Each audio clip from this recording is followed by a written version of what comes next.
Hockey was my main love growing up, and all I wanted to do growing up was play hockey and be a hockey player. Growing up, you go to tournaments, and when you go to these college games with your teams, and just seeing that atmosphere and the passion, I was just really drawn towards it. That was my dream, I wanted to play in that atmosphere. A lot of people ask why did I get into hockey since I'm from Scottsdale, Arizona. I think it's just my dad's background and his brothers loving the game, and just his whole family loving hockey that got my brother and I into it. He's 6 years older than me, but that age gap was just a way for me to look up to him in a sense. Just everything he did, I tried to do what he did, and whatever sport he played, I wanted to play. I'd say I have more of an edge than him. He might hate losing a little bit more than me, so it's a friendly, competitive relationship. We don't put each other down after wins or losses. I fell in love with roller hockey, actually. Being from Arizona, we didn't get to play pond hockey. I never went on a pond until I was probably like 14, 15 years old. I have fond memories of me, my brother, and my dad just taking a roller ride every night and shooting pucks at a basketball hoop. It was never a net for us, it was a basketball pole. So just memories like that made me fall in love with the game, and when I made the transition to ice hockey, I loved it just as much. It's just been great growing up with him and watching him grow.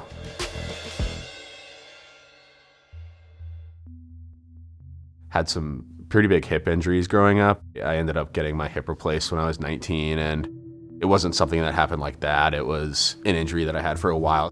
It's called Legg-Perthes disease or an avascular necrosis. It's the same injury that Bo Jackson, for example, got when he was playing football.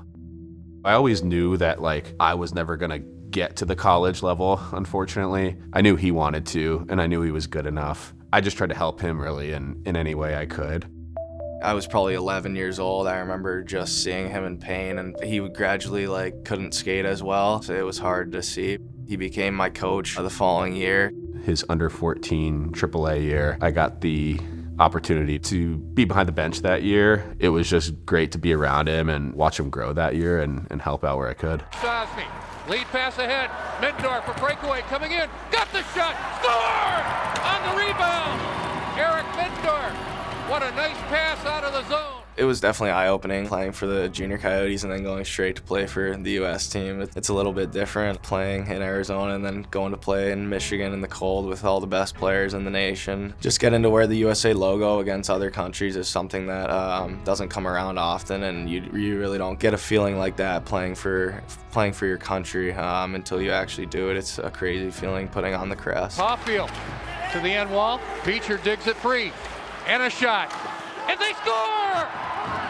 The United States gets it. It looked like it was Eric Mindorf, the native of Scottsdale, Arizona.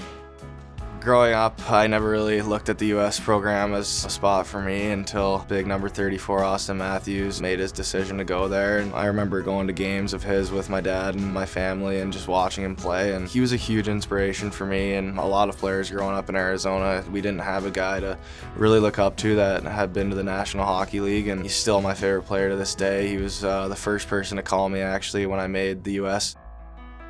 I remember telling my family and then getting a call and going into the other room and then coming back in the room and telling my family it was Austin Matthews, and seeing their faces was pretty funny.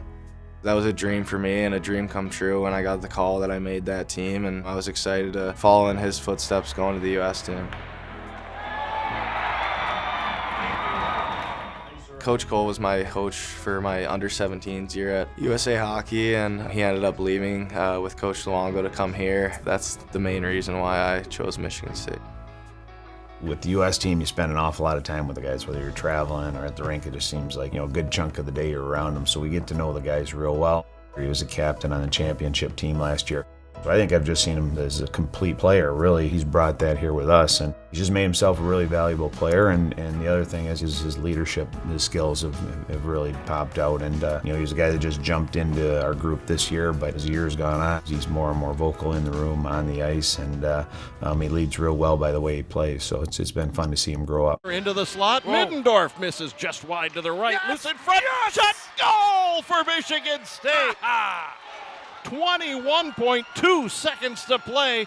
The Spartans take the lead for the first time tonight. He wasn't going to miss on his second opportunity. I was really excited when he committed to Michigan State. There were a few schools he had kind of narrowed it down to. I was really hoping he was going to choose MSU.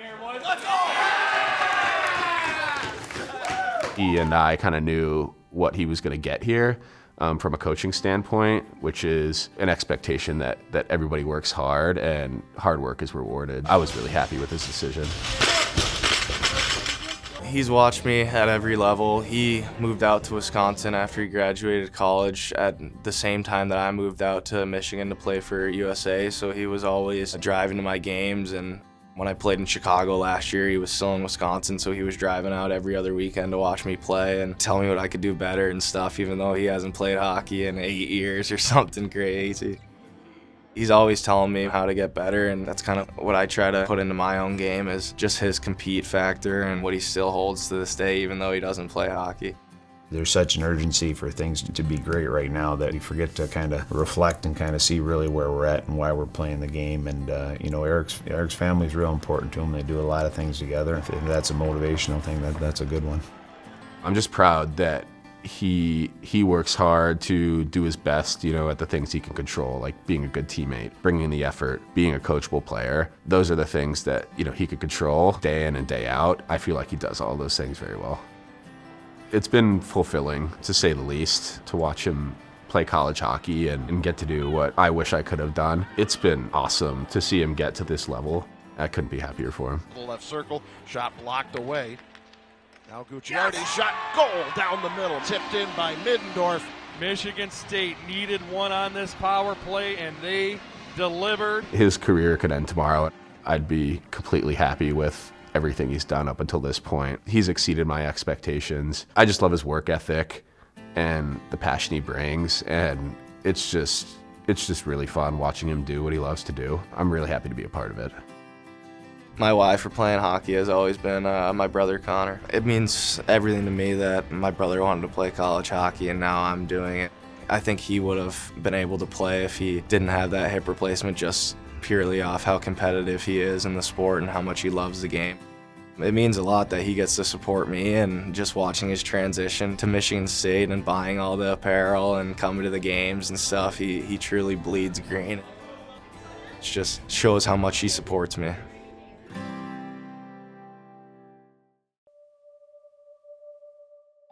When you get knocked down, the best thing that you can do is get back up and push twice as hard.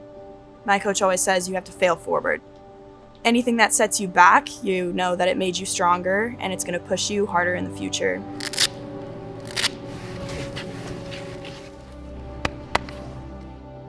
You don't work your whole life to not achieve your goals. You work your whole life because you want to get to where you want to be. You work your whole life for a goal to get here and do Division I gymnastics for a school like Michigan State. It's an amazing feeling.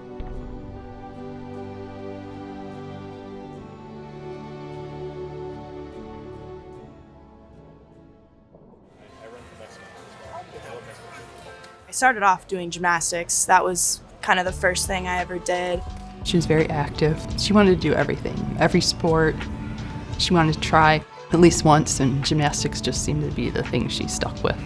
I'm pretty sure it was love at first sight, and it was 24/7.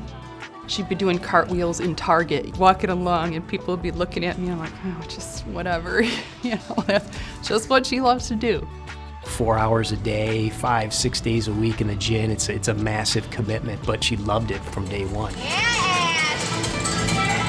So about 12 years old, kind of decided that gymnastics had to be the only commitment I could do just because it took up so much time. My senior year of high school, I kind of decided that Michigan State was going to be my school. I loved everything about Michigan State.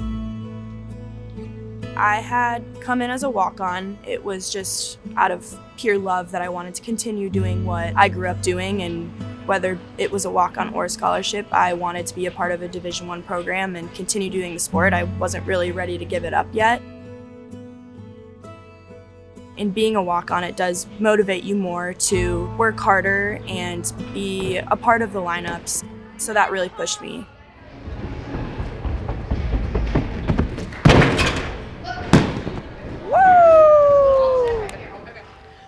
different about that, though? Ashley's consistent. She's consistently coachable. She's consistently on time. She is consistently here to do her job. Gymnastics is a different beast. The athleticism, the resiliency, the commitment, the discipline. On days where it's time for her to go to bars, she opts to do extra functional fitness or cardio training, and it's without fail. After working in the summer and being here, I was awarded with a 1-year full ride scholarship. And she called on that day and she got awarded that scholarship. I don't think I've ever seen her happier than she's ever been. And frankly, we were too. It wasn't about the money. It was about, her hard work paying off and really getting her where she wanted to be. Coming in as a walk-on, it pushes you to prove yourself and know that you belong here. It just solidified everything I had been working towards, basically my whole life.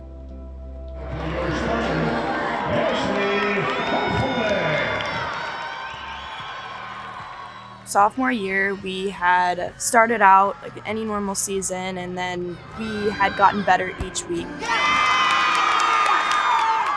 We just started reaching new scores that we haven't before.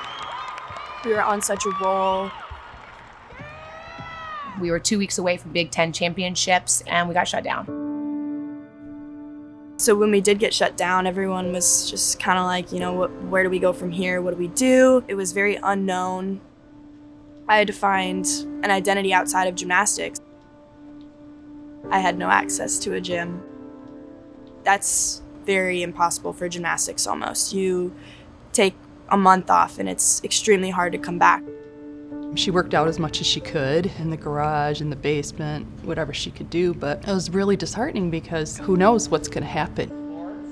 Last year, we were active for 72 out of 144 days. 50% of the time that everyone else was getting in the gym, every other NCAA team was getting in the gym, we were getting half of that. So we tried to look forward into how can we best set up, and I think Ash was one of those first ones to be like, what can I do? What else do you want from me? What can I do to ensure that we have our best season yet? Often we talk about how we have so much left to give, and we feel like we have so much more that we owe to this program, and we kind of just said like, hey, we're gonna go out and we're gonna give everything we have, and in this last year with a bang. It was a fire that got lit after last season that we were like, we're gonna do everything we can to make this season happen, and we're gonna do everything we can to improve from where we've come from, and that was where we've come from was pretty low. Good, low shuffles, 2 right, 2 left. These are as fast as you can. Squat and stay square. All right, oh. One of my favorite parts about coaching Ashley on vault is that she's brave. I was so proud of you for going for the stick, actually taking the landing. Now we're gonna trust it, right? Now we're gonna trust it. 1, 2, 3, and cartwheel pass like that. Good, ready, and go. Yeah, sit, Yep, perfect. She's not afraid to take a landing, to make a mistake, to change her overall technique, right? That open-mindedness is really carrying her far. Hoff is so powerful. She comes alive on floor, and she just puts on a performance every time she's out there. She engages with the crowd. She models power and grace, and she's always able to kind of get the crowd and the judges like wrapped into what she's doing. That's what we want, is to see all of that hard work, all of that commitment come out into those competition moments, and to really see her like enjoying herself. That's huge for us. Since the day I stepped in here, like all of us have only gotten better. I think that each day we come in trying to get these little tenths and little half tenths improvements, and I can see it in myself, I can see it in every one of my teammates that we're each just getting better every day.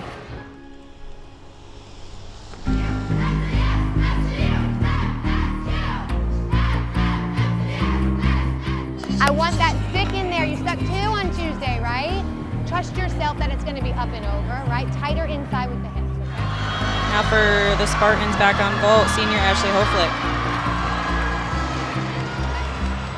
There's that stick they've been looking for. That was gorgeous. And she knows exactly where she is in the air to allow her to not move even a pinky toe on that landing. Never a question. Squeeze. Yeah, okay. And squeeze it. Trust yourself, right? When I first met Ashley, I didn't know how much heart this kid had. I didn't know what kind of athlete I was about to start coaching. But day in and day out, she makes it very obvious that she's here to continue to better herself and reach her potential. To find an athlete who isn't complacent and hasn't stopped pushing herself and is truly getting better every week, it's just a dream come true for her. Great routine for Ashley Hopefuck once again. Our vault champion this evening with a score of 9.925 from Michigan State, Ashley Hopefuck.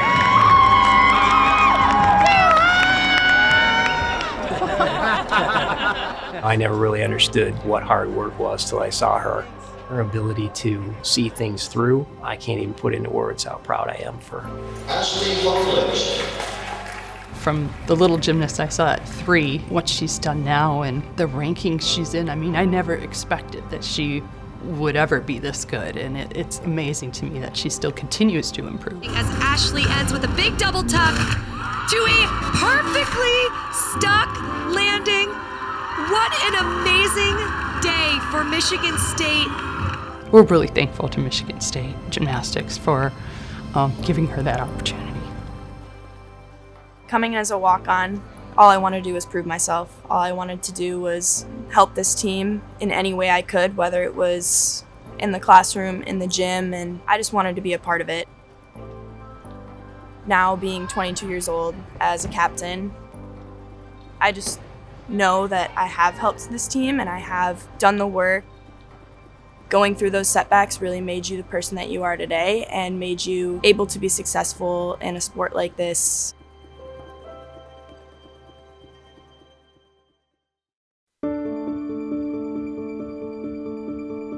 We're heading to Chicago for the Windy City Invite hosted by University of Wisconsin. The goal is pretty simple. It's just to let go, compete, put ourselves in a good position, and if we can do those things, we're going to be in a really good spot.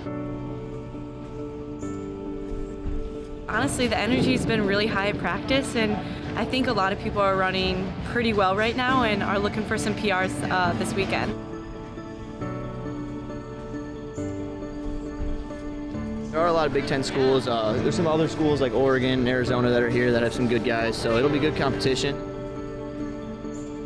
We're going to have such a competitive field in all areas, and runs, jumps, throws. It's really exciting to be a part of such a competitive atmosphere where you know you have a lot of like-minded people around you doing it.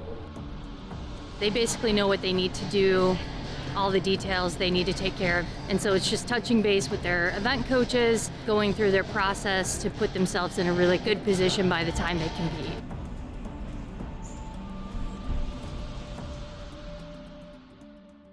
Marks.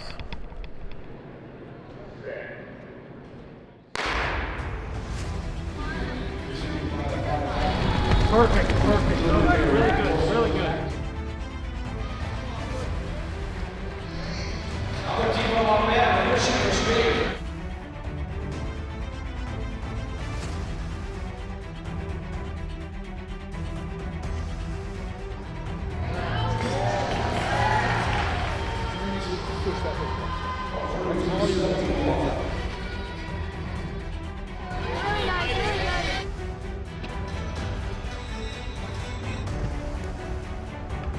Great to be around a good environment and get to watch everyone succeed. It's so awesome.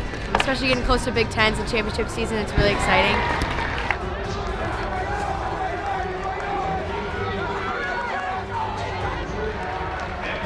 Come on, John! Come on, you got this! A lot of positives performance-wise from this meet. I think we did an amazing job of just seeing where we're at. Some people face some adversity, and that's okay too, because it's a great chance to learn and grow and get better.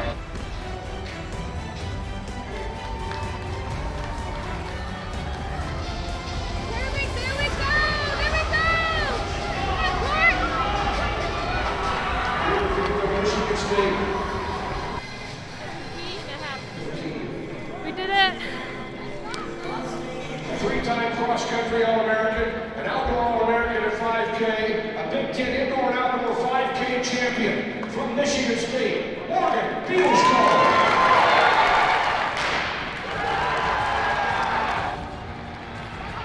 There was no need for me to get up front and try and be a big dog from the gun. I knew if I was going to make a move, I had to make the move last lap, last 2 laps. I just prepared for that. It was surreal to get in and be locked in and know from 400 meters it was going to be a good day. It was surreal. I love that.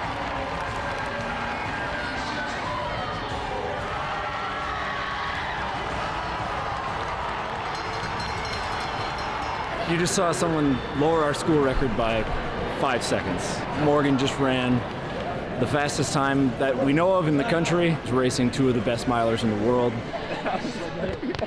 I knew if I wanted to pass him, it had to be there. Yeah. That's what I had in my legs. Yeah. No. Yeah, I think you thought you did a great job and you just kept coming and couldn't be more proud of you. That was